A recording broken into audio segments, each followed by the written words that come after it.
பெங்களூரில் மேலும் ஒரு சிறுமி பாலியல் பலாத்காரம் செய்யப்பட்டிருப்பது அதிர்ச்சியை ஏற்படுத்தியுள்ளது. பாலியல் பலாத்காரம் செய்த ஆசிரியர் கைது செய்யப்பட்டுள்ளார். ஆத்திரமடைந்த பெற்றோர் பள்ளி முன்பு போராட்டத்தில் ஈடுபட்டனர். பெங்களூரில் பள்ளி சிறுமிகளுக்கு எதிரான பாலியல் பலாத்கார சம்பவம் 2015ஆம் ஆண்டிலும் தொடர்கிறது.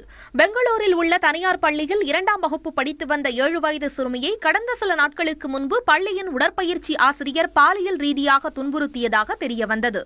அதிர்ச்சியடைந்த பெற்றோர் இதுகுறித்து போலீசில் புகார் தெரிவித்தனர். சம்பவம் குறித்து கேள்விப்பட்ட பொதுமக்கள் பள்ளியின் முன்பு இன்று போராட்டத்தில் ஈடுபட்டனர். போராட்டம் நடத்தியவர்களில் சிலர் போலீசார் மீது கற்களை வீசி தாக்கினர்.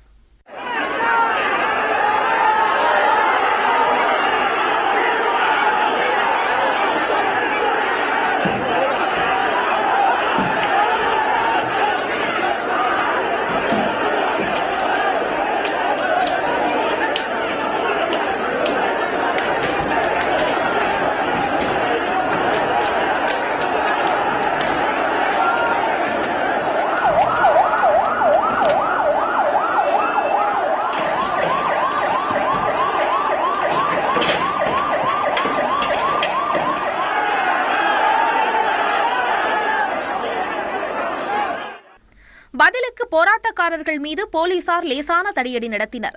போலீசாரின் விசாரணையில் பள்ளியின் உடற்பயிற்சி ஆசிரியரால் சிறுமி பாலியல் பலாத்காரம் செய்யப்பட்டது உறுதி செய்யப்பட்டிருக்கிறது.